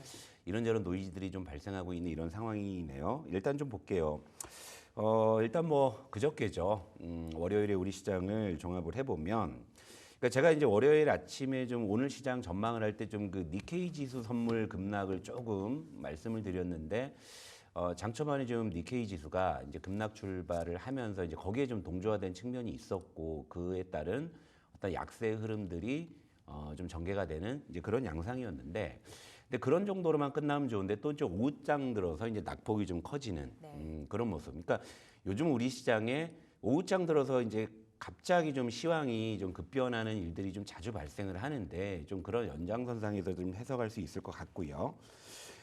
섹터별로 보면 일단 2차 전지는 그럼에도 불구하고 굉장히 좀 좋은 모습을 보였어요. 그리고 바이오가 혼조세를 보였고 이제 반도체가 다시금 좀 조정을 받는 그런 모습인데, 반도체가 또 다시 이제 돌변한 것은 지난 거래일에 코스피를 외국인이 또 무려 1조 원 정도를 또 매도한 거죠. 그러니까 갑작스럽게 좀 외국인이 이렇게 매도로 돌변한 이유는 무엇일까라고 보면 결국에 이제 니케이 지수의 급락이 장초반에 영향을 주었고요. 그리고 중동 리스크가 이제 계속 확대 재생산되는 그런 분위기가 오후장에 반영이 되면서 지수의 좀 낙폭을 좀 키우는 그런 모습이 좀 나타났고, 이 중동 리스크는 간밤에 뉴욕 증시마저도 지금 건드려버린 상황이다 보니까 오늘장도 좀 녹록진 않아 보이는데요. 근데 그 와중에도 그 중국 관련한 이 관련주들이 좋은 모습을 좀 보였죠. 일단 상해 종합지수가 좀 연일 좀 급등하는 모습이기 때문에. 하지만 이제 오후장 들어서도 중국 관련주들도 이 시장의 어떤 무게에 좀 짓눌려 가지고 상승폭을 좀 반납하는 네. 그런 모습이었기 때문에 이제 오후장 들어서 이제 상당히 좀 이 시황이 변동하면서 여러 가지로 좀 용두사미가 되는 그런 흐름들. 뭐 전체적으로 보자면 지금 현재 시장의 불확실성 중에서는 일단 중동 리스크가 현재 지금 계속 좀 이제 커지는 그런 양상이었고요. 그리고 이제 징검다리 연휴에 대한 어떤 관망 심리가 아무래도 거래가 좀 한산한 한 주거든요.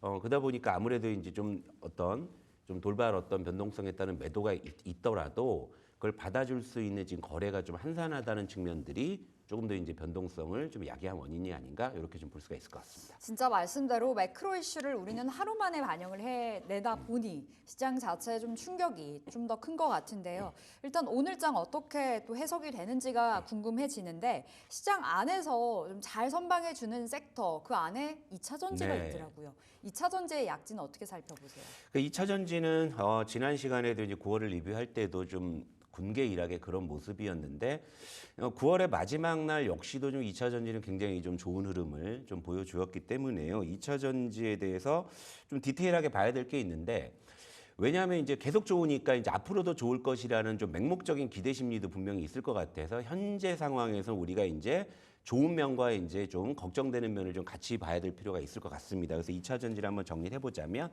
자, 화면을 볼게요. 그러니까 지난 거래일에 LG 에너지 솔루션이 뭐 장중에 3%대 상승을 했어요. 하지만 이제 좀 시황이 오후장에 좀 돌변하다 보니까 종가상으로는 보합으로 마감을 했죠. 하지만 그래도 이제 계속적으로 추세는 계속 이제 좋은 모습이에요. 그러니까 지금 이제 반바지 세 섹터 중에서 지금 당장 굳이 하나를 사야 된다고 하면 단연 지금 2차 전지가 발군의 모습을 보여주고 있기 때문에 네. 현재 시장에서도 그런 쪽에 좀 수급의 효과가 좀 커지고 있는 이런 양상이고, 그 이제 아래 종목은 에코프로 머티인데요. 이 종목은 이제 또 지난 거래일, 그러니까 월요일에도 장중에 무려 10% 급등하는 모습. 하지만 이제 좀 시장 분위기 때문에 종가상으로는 3% 상승으로 이제 마감을 했습니다만, 지금 2차 전지가 9월의 마지막 날에도 굉장히 좋은 모습을 보여서 일단 유종 의미를 거둔 상황인데, 근데 지금 이제 그 지난 거래일에도 좀 강했던 배경은 이거죠. 일단은 테슬라가 좀 상승한 훈풍에다가 지금 중국의 이제 CATL 공장에서 화재가 일어났다. 네. 이런 부분에 대한 이제 반사익 기대감이 이제 작용을 하는 건데, 근데 재밌는 건 뭐냐면 그럼에도 불구하고 원체 요즘에 중국 증시가 좋다 보니까 중국 쪽에서도 전기차 관련주들이 또 잘 올라가는 그런 부분들이 있기는 합니다. 그래서 이거 이제 전부 다 종합해 가지고 9월에 2차 전지 주요 종목의 등락률을 한번 좀 체크해볼 필요가 있는데요. 이것도 한번 좀 말씀을 드리면서 전개를 해 나가도록 할게요. 2차 전지가 8월에도 좋았어요. 7월에도 괜찮았죠. 근데 9월에는 훨씬 더 강한 모습을 이제 보여줬죠. 9월에는 반바지 중에서 2차 전지가 단연 군계 일학의 모습을 보였는데 좀 세부적으로 온도차가 있습니다. 그걸 보게 되면 자, 8월에는 LG 에너지 솔루션과 삼성 SDI 시가총액 최상위 1등주를 중심으로 시세가 강했다면 9월 들어서는 에코프로머티나 포스코 퓨처엔 같은 2등주군의 네. 약진이 두드러진 것이고요. 그리고 이제 인덱스 ETF를 보더라도 8월에는 코덱스 2차 전지 산업 같은 경우에는 1%대 상승에 그쳤어요. 왜냐하면 1등주 위주의 상승이 전개됐기 때문이죠. 하지만 9월 들어서는 이 ETF가 무려 9% 이상 상승을 합니다. 이것은 무엇이냐면 2등주군이 동시에 올라왔고 중소형주군이 받쳐주면서 2차 전지의 전체적인 군집성이 네. 이제 확대가 됐다. 우리가 이렇게 이제 볼 수가 있는 거거든요. 그러니까 현재로서는 지금 뭐 단연코 지금 2차 전지가 발군의 모습을 보였다, 이렇게 좀 정리를 해볼 수가 있겠습니다. 네, 2차 전지 진짜 확실히 그 네. 2등주, 중소형주 키 맞추기 네. 논리에 의해서 9월엔 그 흐름이 전개가 되고 있는데 이제 2등주라고 보기에는 네. 또 너무 올라간 거 그렇죠. 아닌가? 이런 네. 생각 들어서 지금 그럼 2등주로의 접근 여전히 유효한지 궁금하고, 그렇다면 2차 전지 또한 여전히 유효한지가 궁금하네요. 그러니까 단순히 이제 추세와 수급을 보면은 또 천년만년 갈 것 같은 2차 전지 분위기인데 네. 제가 또 이럴 때 브레이크 잘 걸잖아요. 맞아요. 그래서 요걸 한번 우리가 보시자고요. 2차 전지 그러면 3분기 이익이 어떻게 될 것이냐. 그러니까 이제 이게 사실 2차 전지가 이제 계속적으로 10월에도 기세를 이어나가느냐 아니면 좀 쉬었다 가느냐를 결정지을 수 있는 분수령이라고 보는데요. 주요 종목의 3분기 이익 전망을 보면 일단 결론적으로 말씀드리면 실적적인 측면에서 아직은 기대감은 크지는 않아요. 그러니까 지금 LG 에너지 솔루션의 3분기 이익 전망치를 보더라도 지금 뭐 그렇게 뚜렷하게 뭐 확 좋아진다라는 느낌이 안 들고요. 이제 삼성 SDI 같은 경우도 작년 대비 전분기 대비해서도 여전히 좀 감익 기조, 그리고 포스코 퓨처엔 같은 경우도 일단 전년에 원체 이제 좀 실적이 안 좋았기 때문에 뭐 기저 효과긴 합니다만 전체적으로 이익 베이스를 보게 되면 그렇게 크게 기대감을 주는 사실 그런 상황은 좀 아니거든요. 물론 변수는 있죠. 요즘에 시장이 아전 인수를 잘 하잖아요. 네. 이렇게 잘 올라갈 때는 또 이제 좋은 거를 아전 인수하면서 추가적으로 상승 시도를 하는 그런 어떤 현상들이 좀 감지가 되기는 하는데, 여기서 이제 2차 전지는 약간의 이제 두 가지의 시나리오를 지금 우리가 좀 봐야 돼요. 그러니까 무조건 우리가 이제 낙관적으로 2차 전지 앞으로 계속 간다라는 그런 관점보다는 분명히 3분기 실적 발표를 기점으로 해가지고 약간의 진통이 있을 가능성이 있다라는 거예요. 그래서 제가 이익 전망치를 보여드리는데요. 여기서 이제 두 가지 시나리오를 한번 전개해 보도록 하겠습니다. 일단 이익 전망치를 이렇게 좀 이제 보여드렸잖아요. 그런데 3분기에 어떤 이익이 우리가 이제 이 생각하는 눈높이보다 좀 잘 나왔을 때, 이랬을 때는 야 이제 실적도 좋아진다라면서 기세를 더 붙일 수 있는 시나리오가 전개가 되겠죠. 그러면 지금 1등주하고 2등주까지는 지금 상당히 좀 군집성이 커졌어요. 하지만 중소형주 단에서는요 온도차가 좀 있어요. 이를테면 뭐 전고체 쪽은 뭐 그동안 시세가 좀 좋았지만 뭐 장비나 전해질, 음극재 좀 폭넓게 보면 뭐 동박까지 보게 되면 아직은 시세 연속성이 확인이 되지는 않아요. 그런데 만약에 3분기 실적에서 2차 전지 쪽이 예상치를 좀 상회하는 그런 실적으로 확인이 된다고 했을 때는 중소형주 쪽으로까지 이제 시세가 본격적으로 확산될 전망이 있습니다. 이럴 때는 2차 전지는 중간에 굳이 뭐 브레이크를 밟을 필요가 없을 수도 있습니다. 그럴 때는 조금 더 이제 탄력을 받을 가능성이 있어요. 뭐 이런 이제 시나리오를 기대하기 때문에 시장에서도 여전히 단기적으로 많이 오른 2차 전지를 할지언정 매수세가 유입이 되는 것이겠죠. 하지만 그 반대급부도 우리가 봐야 된다는 거죠.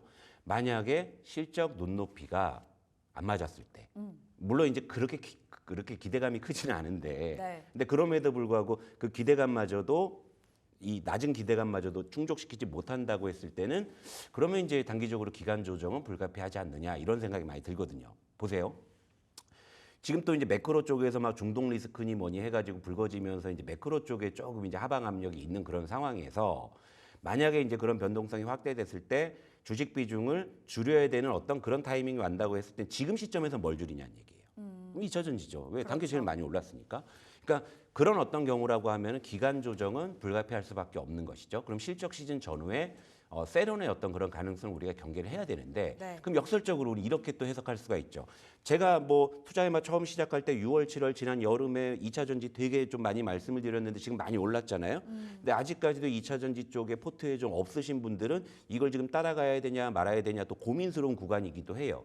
그럼 그런 분들에게는 이 두 번째 시나리오가 상당히 좋은 거예요. 네. 왜냐하면 그때 이제 기간 조정을 딱 받는 순간에 어느 정도 이제 조정을 거치고서 다시 올라올 때는 그럼 뭐부터 올라올까요? 2차 전지. 그러니까 2차 전지도 그 중에서도 1등. 그렇죠. 이런 시나리오죠. 그러니까 지금은 2차 전지가 탄력을 받았기 때문에 일단 시장 전체적으로 수급은 지금 첫 번째 시나리오를 전제로 움직이고 있는 것은 맞아요. 네. 그래서 여기서 이제 2등주, 중소형주 키 맞추기 논리에서 연장선상에서 해석한다면 지금 1번 시나리오가 이제 지금 현재로서는 시장이 기대하는 시나리오긴 한데요. 예. 2번 시나리오도 우리가 생각을 하면서 2차 전지를 좀 봐야 된다는 그렇죠. 거죠. 그러니까 지금 상황에서는 역설적으로 지금은 오히려 2차 전지 쪽을 지금 구간에서 접근한다고 했을 때는 오히려 2등주 쪽을 제외한 1등주나 중소형주 쪽이 지금 가격 메리트가 이제 단기적으로 생겼기 때문에 네. 이런 어떤 좀 접근 전략을 우리가 좀 생각해 볼 수 있지 않느냐 이렇게 좀 정리를 해드릴게요. 이제 10월에 들어섰다 보니 실적에 대한 그 키워드를 좀 계속 생각하시면서 대응을 해 보셔야 될 텐데 2차 전지 그러니까 실적이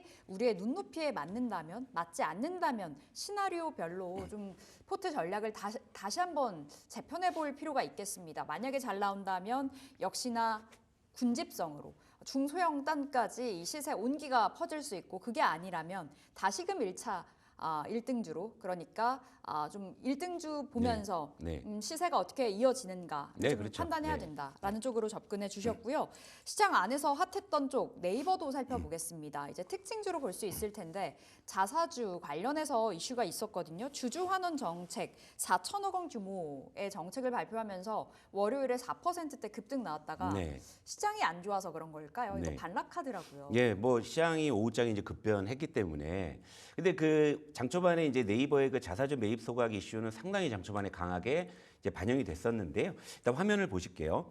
자, 네이버가 그 자사주 매입 소각 이슈에 장중에 이제 4% 상승을 하면서 아주 오랜만에 이 121선을 상향 돌파하는 시도가 나왔어요. 이게 얼마 만이에요? 거의 뭐 한 올 초에 121선을 돌파한 적이 한 번 있었기 때문에 네. 거의 지금 1년 가까이 지나서 이제 다시금 이제 돌파하는 그런 시도가 나오는데 이러다 보니까 현재 2등주라고 할 수 있는 카카오도 장중에 좀 같이 반응하는 그런 모습을 보였어요. 일단 네이버의 그 자사주 매입 소각에 어떤 그 이 기대감이 좀 있는 것이 총 발행량의 1.5% 규모, 그러니까 한 230만 주 정도가 돼요. 이거를 10월 이제 2일부터, 그러니까 그러니까 그저께 오늘부터고요. 오늘부터 28일, 그러니까 배당락 기준일까지 매입을 한 다음에 그 연말에 그냥 소각을 한다는 거기 때문에 이 4천억을 집행하는 이 기간이 굉장히 짧은 거예요. 네. 3개월 동안 4천억을 다 사고 없애버리겠다는 이야기이기 때문에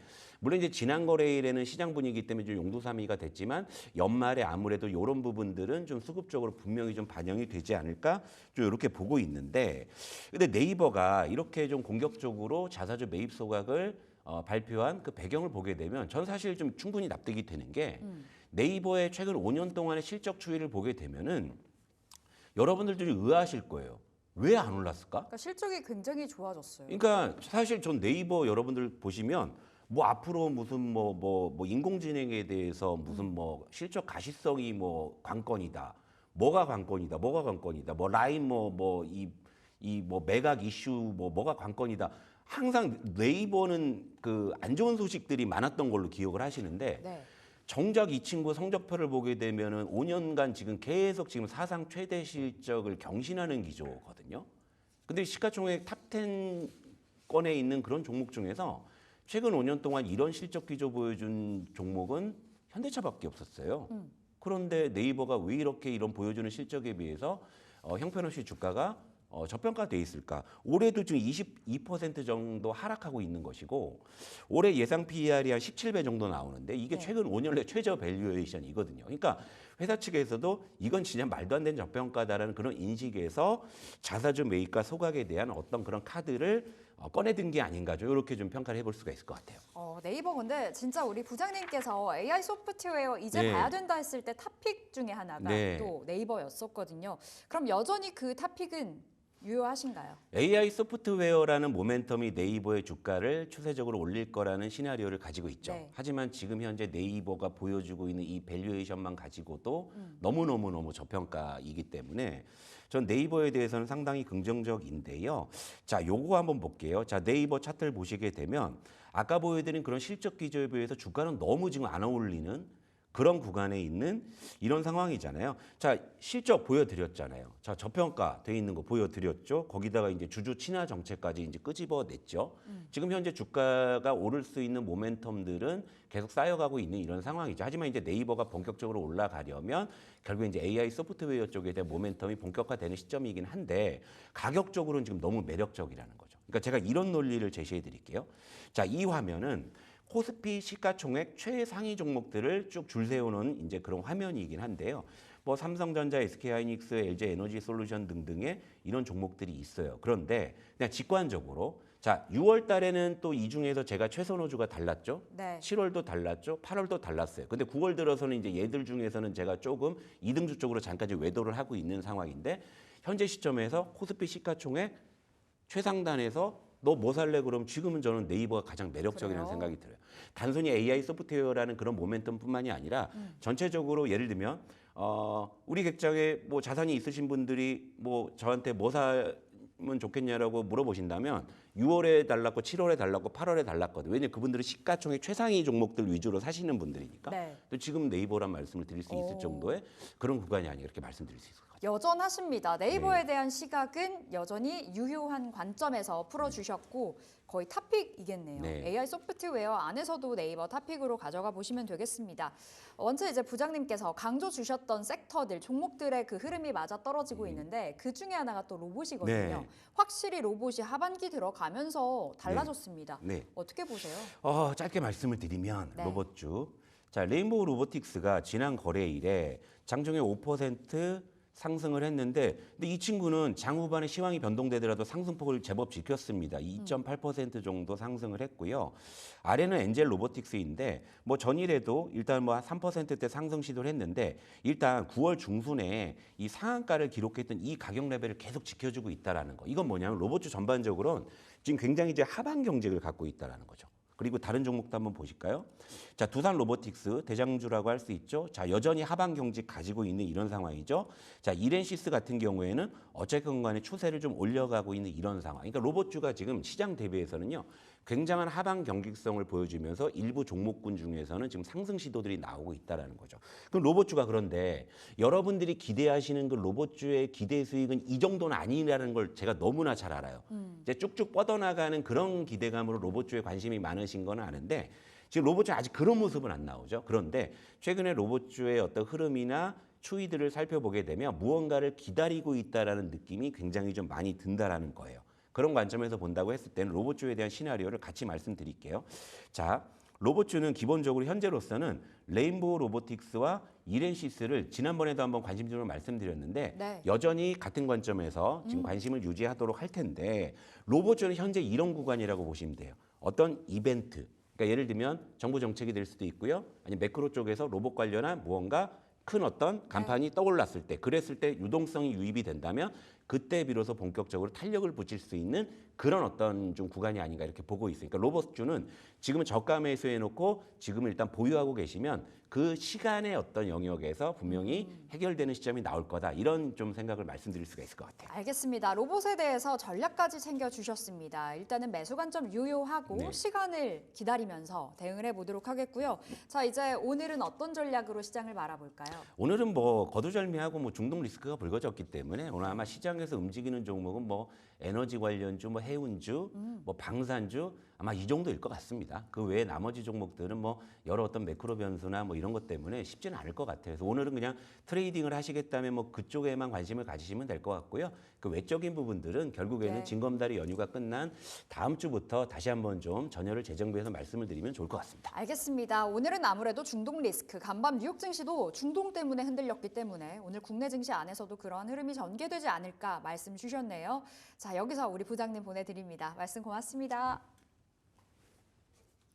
출발 딜사이트 1부 여기서 마치도록 하겠습니다. 시장이 퐁당퐁당으로 쉬다 보니 불확실함이라는 키워드 안에 사로잡혀 있죠. 오늘 시장 어떠한 흐름 보여질지 잠시 후 출발 딜사이트 2부에서도 함께 하시기 바라겠습니다. 1부는 여기서 인사드릴게요. 고맙습니다.